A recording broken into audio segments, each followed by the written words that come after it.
et je me rendais en direction de la pyramide, en direction de l'entrée, vers ces charmants personnages. Bien. Alors tu vois un des deux anti-paladins qui te voit arriver et puis il considère premièrement tes vêtements, il s'aperçoit que c'est des vêtements de prêtre et puis il te fait un instant. Et puis tu sens tu l'entends à nouveau invoquer les paroles que tu l'avais entendu prononcer un peu à distance la dernière fois, quand tu l'observais. Et puis il te dit ouais, vous êtes un peu tiède, mais ça ira. Puisse la puissance de ce lieu vous emplir. Merci Et mon frère. il te laisse passer. Je fais pas de sourire, rien du tout, mais je rentre. Tu vois le couloir qui s'ouvre devant toi est assez monumental. Euh, du reste, la base de la pyramide est bien plus grande que ce que vous en aviez vu euh, dans votre époque. La pyramide étant bien enfoncée dans le sol, dans le présent. Là, elle ne s'est pas encore enfoncée et donc, au niveau du sol, une large entrée de 5 ou 6 mètres de large par 8 ou 10 mètres de haut, qui, à certains moments, doit être fermée vu qu'il y a de lourds vantaux d'onyx qui sont ouverts, devant lesquels, justement, ces deux paladins du mal font la garde, montent la garde, pardon. Le couloir qui s'enfonce dans la pyramide est bordé de chaque côté de 8 statues. Et au fond du couloir, à une vingtaine de mètres de là, une trentaine de mètres de là plutôt, il y a une statue de Lissala, à côté de laquelle se trouve la statue de Sorchen. Les 8 statues qui ornent les côtés du couloir ne sont autres que les statues des autres seigneurs des runes. Ils sont, ce sont de petites statues par rapport aux 2 statues monumentales se trouvant au bout du couloir, mais elles font, somme toute, 5 ou 6 mètres de haut. Les grandes statues du bout, elles, faisant peut-être 9 mètres, 9 mètres de haut, quelque chose comme ça.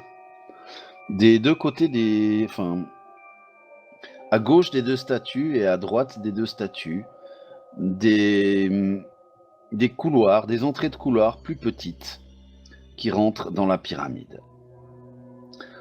Là aussi, des paladins protègent l'entrée et à la différence des deux premiers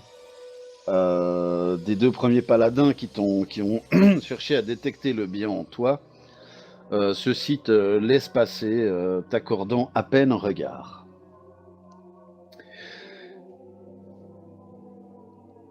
Après avoir pris une de ces 2 entrées, la gauche ou la droite, c'est égal, tu t'aperçois que derrière, les 2 entrées donnent sur le même couloir, en fait, au milieu duquel part un autre couloir qui, lui, est de taille beaucoup plus normale que le premier,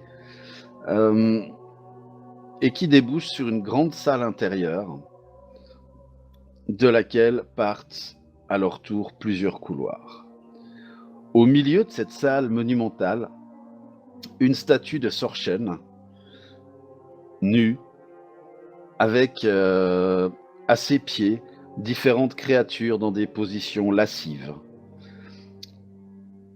Cela est très dérangeant pour toi. Il y a des choses tellement contre nature qui sont représentées là que tu en aurais presque un haut le cœur. La statue de Sorchen, elle, est affublée d'un sourire vicieux qui semble être presque vivant, tellement la sculpture a été soigneusement fabriquée. Des ornements se trouvent sur la statue, des pierres précieuses, des métaux précieux. Il y a de... Ce ne serait pas aussi dérangeant, ça aurait pu être magnifique. Et alors que ta vue était prise par cette splendeur horrible, tu aperçois au pied de la statue diverses offrandes. Ce sont visiblement des offrandes de sang qui ont été faites. Ici, une tête tranchée. Ici, un tas d'organes génitaux. Là, des animaux écorchés, encore à moitié vivants. Il y a des prêtres qui psalmodient en diverses langues infernales et démoniaques. Certains se relayent, ils vont, ils viennent, enfin bref, on vient administrer, on vient offrir beaucoup d'offrandes. Périodiquement, les offrandes sont calcinées par un feu divin qui les fait prendre. Et on dirait que la fumée est inhalée par les narines de la statue, et la statue semble s'en délecter. Si ça n'était pas quelque chose d'impossible, tu aurais l'impression qu'à chaque bouffée de fumée, la statue grandit. Mais bien vite, tu secoues la tête, sachant que cela est impossible. Il te vient à penser que c'est plutôt une grandeur spirituelle qui grandit à chaque inhalation. Que fais-tu? Je vais rester en admiration devant la statue. Et je vais regarder un petit peu ce que font... Quoi, tu m'as expliqué ce que faisaient les gens, mais... Je vais rester encore un petit moment à observer, voir si on vient me parler ou quelque chose comme ça. Je m'imprègne un peu du lieu, j'essaie de me faire remarquer quand même. Ok. Alors, tu remarques déjà, vu que tu restes un petit moment, de temps en temps tes yeux se détachent un peu de la statue et tu vois que devant chaque couloir, il y a à nouveau 2 paladins qui montent la garde à chaque fois. L'endroit a l'air d'être très sécurisé. Il y a une personne qui s'approche de toi, qui a des habits sacerdotaux qui sont très particulièrement ornementés. Il y a beaucoup de choses dessus, comme si c'était des galons. Alors que la tunique que tu arbores, enfin le chasuble que tu arbores est beaucoup plus simple. Là, c'est une robe de bure très complexe. Imagine, c'est comme si tu avais la tenue d'un curé et qu'en face de toi, tu avais la tenue d'un évêque. Ah, je vois tout à fait le délire. Et il vient vers toi et il te fait bienvenue dans le temple de Sorchen. Avez-vous une offrande à faire? Et je n'ai pas d'offrande à amener à Sorchen, car je viens de faire un long voyage et je ne savais pas qu'il fallait apporter une offrande à Sorchen, donc malheureusement je n'en ai pas. Mais je peux vous donner mon son si vous le désirez. Et là, tu vois qu'il avait l'air un peu, comment dire, un peu tendu, l'air un peu vexé que tu n'apportes pas quelque chose. Et quand tu fais mention d'offrir ton sang, tu vois, il a un sourire qui lui vient au coin des lèvres. C'est pas un sourire de joie, c'est un sourire malsain, mais il te fait, cela fera l'affaire. Et De mon... Pardon. d'un geste de main, il embrasse la statue et te la désigne. Il te fait, allez donc. avant d'y aller, je viens d'arriver ici, je suis relativement nouveau. Êtes-vous celui qui gère cet endroit? Je suis le maître des offrandes, en effet. Quel est votre nom? Eh bien, je n'ai plus de nom.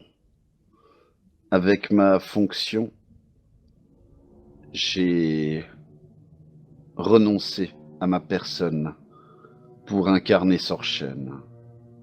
Je suis le maître des offrandes. C'est tout à votre honneur. Excusez-moi de vous avoir dérangé. Et Et là, je m'en... Pardon. tu vois, il cligne les yeux, il fait un petit mouvement de tête, l'air de dire bon bah salut, au revoir, quoi, mais il donne pas plus de marques de politesse, on va dire. Alors je m'en vais vers la statue. Et Mhm. puis quand j'arrive à proximité, je sais pas, je me baisse ou je fais quelque chose comme ça juste pour regarder si l'autre personne me regarde ou pas. Oui, il s'est mis un peu en retrait par rapport à toi et il te regarde faire. Alors je vais faire appel à tout ce que je connais de l'Issala. Puis je vais sortir ma dague Mhm. et commencer à faire un petit peu des gesticulations, des espèces de signes d'invocation et peut-être même quelque chose qu'il ne connaît pas pour Mhm. attiser sa curiosité, hein. Ouais, Et je vais commencer à faire ça, puis au bout d'un moment, je vais prendre ma dague et puis je vais taillader ma main. ok, Ma main gauche, je vais poser ma main gauche contre la statue et puis je vais commencer à fermer les yeux et puis à faire semblant de réciter quelque chose à voix basse. ok. En quelle est la taille de l'offrande que tu veux faire? Ah, je me suis bien entaillé la main quand même, ça coule sec, donc je vais En termes de jeu, combien de points de vie veux-tu sacrifier? faire un petit calcul. La moitié, vas-y. La moitié ou la moitié de ce qui te reste? Ah, pas tracker. Dans le truc en fait. Alors, je vais donner 5. Ah non, 5, je serais dans le coma. Je vais en donner 3. D'accord. Tu fais ça et le sang coule effectivement à, je veux pas dire à gros bouillon parce que ça n'est pas une artère que tu as sectionnée, mais le sang coule quand même abondamment. Et tu vois le prêtre qui est derrière toi, enfin le maître des offrandes, si tu veux, qui va vers un des paladins et il lui sort enfin il a l'air de converser quelque peu avec lui. Le paladin sort d'une des bourses à sa ceinture une fiole qu'il tend au maître des sacrifices. Celui-ci revenant vers toi avec l'air satisfait. Et puis il te tend la fiole et il te dit pour vos bonnes œuvres. Je prends la fiole sans rien dire, je baisse la tête et puis je range la fiole. En rangeant la fiole, tu t'aperçois que t'as une des mains qui est ensanglantée, il va sans dire, mais tu t'aperçois que l'autre est livide. Et en te relevant de la génuflexion dans laquelle tu étais, tu sens que ta tête tourne. Elle Imagine. tourne méchamment. Imagine. Je vais faire un petit signe de tête respectueux au maître des offrandes. Et puis je vais aller faire un petit tour dans la salle juste pour voir un petit peu les gardes, essayer de voir un petit peu ce qu'il y a dans les couloirs. Alors là, les gardes n'ont pas l'air de te laisser rentrer, hein. Quand tu arrives, ils s'opposent à ce que tu ailles plus loin. Bien sûr, c'est ce que je veux. Je vais retourner vers le maître des offrandes. Mhm. Et puis je lui dis, pourrais-je vous déranger une fois de plus? Oui. Je viens d'arriver de Bar Krakan et je suis nouveau ici. Auriez-vous quelques conseils à me donner, quelques avis peut-être sur cette ville, sur cette région? Eh bien, cette région est essentiellement le centre du pouvoir divin de Sorcha. Sa capitale étant à Shinurithnia, comme vous devez le savoir. Ici se font les offrandes, ici se font les plus grands rituels. Que puis-je vous dire d'autre? La déesse Sorchen est-elle ici? Elle sera là en fin de semaine. Pour la grande fête. Tout à fait. J'ai été amené Et ici pour ça, d'ailleurs. très bien. Vous comptez donc participer à à la grande orgie? D'un très bon amant, en tout cas.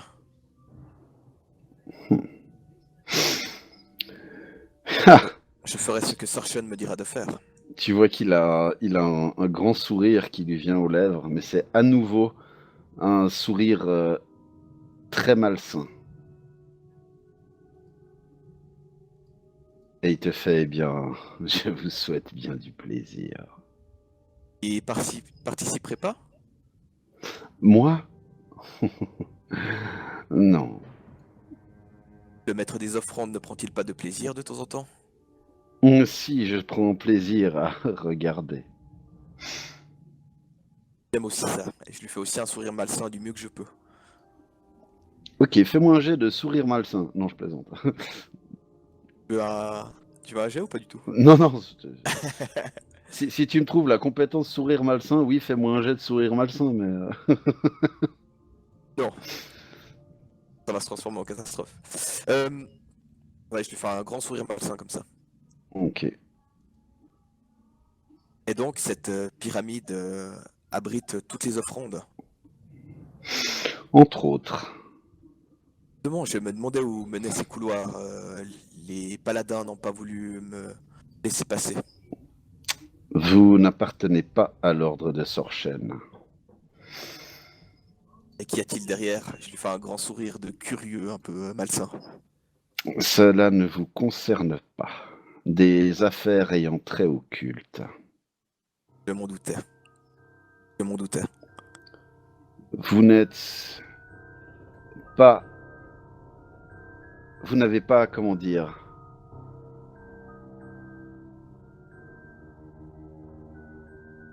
Vous n'êtes pas assez haut dans l'ordre pour avoir le droit de pénétrer plus avant. C'est tout à fait logique. Oui, Je vous remercie encore. je vous en prie. Et je lui fais un petit sourire malsain et puis je me barre. Ok. Je vais marcher un petit peu dans la pièce et puis essayer de regarder s'il n'y aurait pas des accès aériens. Non, les seuls accès que tu vois sont au niveau du sol. Euh, Entre tout ce que j'ai traversé, où je m'estimerais être invisible aux yeux de tout le monde, en tout cas pendant un petit instant. On va dire que tu arrives à trouver un endroit qui pourrait faire l'affaire, ouais. Bon, pas moyen d'entrer.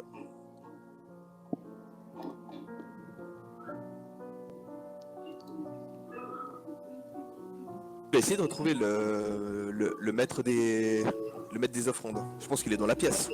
Tout à fait, oui. Et je vais attendre un très long moment. Je vais faire semblant de méditer de temps en temps. Je vais ouvrir les yeux un petit peu toutes les 10 secondes, quelque chose comme ça. Ouais. Et je vais voir s'il se part de cette pyramide au bout d'un moment. Alors, tu pourras attendre très longtemps avant de le voir partir. Ah, ça prendra le temps que ça prendra. Ah, il y a fort à parier que les gardes viennent te voir avant pour te demander ce que tu fous là. Je vais tout de même tenter. Je vais rester là à méditer puis à l'observer le plus longtemps possible. Ah, tu te mets en méditation devant la statue? Ouais. Ok. Alors, en ce cas, personne ne vient t'emmerder. Et tu vois le maître des offrandes qui va, qui vient, qui répond à des questions d'autres personnes qui viennent là. Il a l'air d'être là pour justement aider aux offrandes et puis recueillir les offrandes. Et tu remarques en fait que c'est lui de temps en temps qui fait une légère invocation pour que les offrandes brûlent. Et il se passe plusieurs heures comme ça. Tu commences à avoir mal aux genoux. C'est supportable, mais tu as mal aux genoux. Et le gars continue, il reste là. La demi-journée est passée. On en est au milieu de l'après-midi et les sacrifices vont et viennent. Tu commences à te faire un peu à l'odeur du sang. Tu commences à te faire un peu au cri des offrandes et de certains sacrifiés. Tu reconnais de temps en temps certaines personnes qui étaient dans des cages, là où vous vous trouviez, qui de temps en temps sont sacrifiées. Je montre pas que ça me dégoûte et que j'ai un peu peur, mais je le ressens vraiment. Mhm. Et comme je vois qu'il a pas l'air de bouger, c'est quoi, c'est le milieu de l'après-midi à peu près? Ouais. Je vais sortir de la pyramide, Mhm. gentiment, après ma méditation, ma fausse méditation. Ouais. Je peux pas rester comme ça, s'il reste 2 jours là-dedans, je peux pas rester 2 jours à genoux. Et je vais me poster tout près de l'entrée, avec une bonne vue sur le passage qui mène à la pyramide. Ouais. Et je vais attendre que quelqu'un qui ait les mêmes habits que lui sorte, ou lui-même. D'accord. Quelqu'un qui aurait un habit qui me dirait celui-là peut passer dans ces couloirs sans problème. Ok. Alors tu patientes, en tout cas la fin de l'après-midi, ça c'est certain. Et puis, alors que le soleil commence à se coucher, tu vois effectivement une personne qui pourrait correspondre, qui sort de la pyramide. Et alors il n'a pas des atours aussi riches et aussi splendides que le maître des offrandes. Ça a l'air d'être quelqu'un quand même subalterne dans le culte, mais somme toute quelqu'un d'un peu mieux classé que le grade dont tu portes les vêtements. Ok. Je vais le suivre. Mhm. Et dès que j'estimerai que j'ai une opportunité de l'attaquer, je vais essayer de me rapprocher discrètement de lui par derrière et de l'étrangler. Ok, Et essayer de faire ça vraiment à un endroit où je me dis c'est le bon moment. Et s'il y a pas d'endroit comme ça, je vais le suivre, en tout cas je cache chez lui. ok. Alors, tu vois qu'il s'engouffre dans une rue d'un quartier bien plus huppé que celui que vous avez visité avec tes camarades. Et les rues sont quand même assez bien éclairées. Et il y a quand même pas mal de gardes à travers les rues. Et c'est les genoux toujours un peu flageolants et les articulations douloureuses d'avoir passé presque la journée à genoux que tu le suis. Tu te sens quand même assez nauséeux. Tu n'as rien bu, tu n'as rien mangé depuis ta perte de sang. Exact. Et j'ai des rotunes. Mhm. Mais je sais pas, je sens qu'il faut que je le fasse, donc je vais continuer à le suivre. D'accord. Je vais forcer un petit peu. Ok. Alors tu continues à le suivre et puis tu vois qu'il comment dire, qu'il va vers une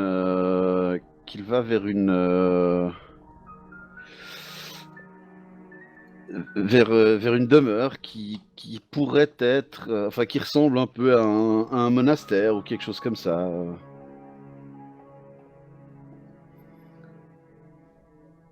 Et devant l'entrée, il y a un garde qui le salue et qui le laisse rentrer. Y a-t-il des fenêtres à cet édifice? Oui, bien sûr.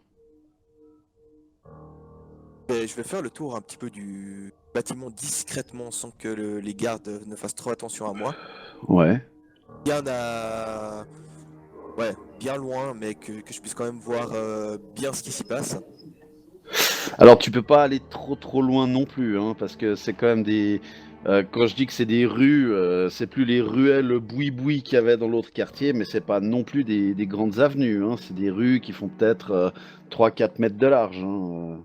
3-4 mètres de large. Et puis il y a une maison, quelque chose à Pondu, des deux côtés, à ce monastère. Non, D'accord, il donc est, il est entouré de 4 rues. ah, ok. Alors je vais essayer de voir s'il n'y a pas une fenêtre ouverte ou une ouverture par laquelle je pourrais me glisser, éventuellement. Tu discernes au niveau du sol un seau de loup Ok. par lequel tu penses pouvoir te glisser. Alors je vais bien regarder autour de moi, voir si je suis seul. Alors, dans la tour AD, un jet de perception, s'il te plaît. Tu ne vois rien. Enfin, tu ne vois personne. Je m'accroupis rapidement et je regarde par le seau de loup qu'est-ce que je vois à l'intérieur. Il s'agit d'une cave. Alors je m'y glisse. Très bien. Je fais le tour de la pièce avec mes yeux avant de bouger ne serait-ce qu'un orteil. Ok. Il y a des tonneaux, il y a de la nourriture séchée, des caisses. Ça a l'air d'être le garde-manger, probablement, ou quelque chose comme ça. Ok, mon but est de trouver un de ces habits sur quelqu'un ou peut-être rangé quelque part, en train d'être lavé ou je sais pas, quelque chose comme ça. Ouais, ouais. Alors, c'est pas ici que tu vas trouver ça. Enfin, c'est pas dans cette pièce-là. On sait bien. Alors je vais m'approcher le plus discrètement possible de la porte Mhm. et je vais tendre mon oreille pour voir ce que j'entends à travers. Ouais. Tu entends qu'il y a des serviteurs qui vont et qui viennent. Qui vont et qui viennent, pardon. Mais c'est pas juste derrière la porte. Alors je vais essayer d'ouvrir cette porte, voir si elle est fermée et puis le faire le plus discrètement possible. Ok. Tu vois que la porte débouche en fait sur un escalier qui monte au rez-de-chaussée. Pas d'autres pièces à cet étage. Non. Enfin, pas que tu vois en tout cas. Alors je vais monter discrètement l'escalier Mhm. et puis je vais arriver à une hauteur où juste avec ma tête je puisse balayer la pièce d'en haut du regard. Tu vois que ça débouche sur une cuisine. Y a-t-il Dans des la, gens à l'intérieur? Oui, il y a des cuistots qui sont. Enfin, il y a un cuistot et on va dire un gars de sauce qui sont en train de s'affairer. Ok, y a-t-il des d'autres portes? Oui, il y a une porte qui visiblement mène de l'office à ce qui doit être probablement la salle à manger.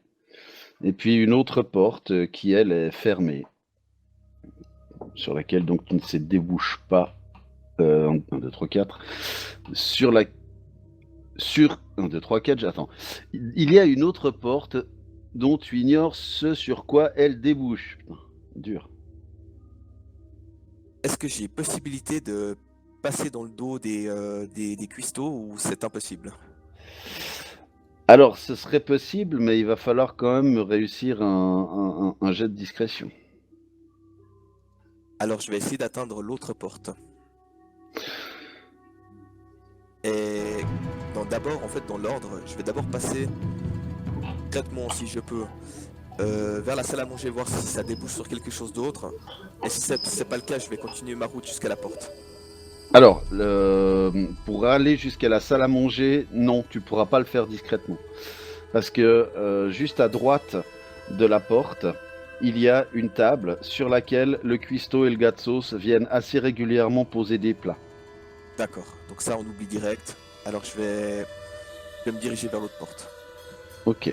Alors, tu vas dans la tour AD me faire un jet de discrétion, s'il te plaît. C'est parti. Allez, le jet de l'amour, j'y crois. Ton genou heurte le, le manche d'une casserole qui choit au sol. Et le gars de sauce et le cuisinier se retournent avec un air furibard. Ils ont l'air surpris quand même. Mais que faites-vous là ?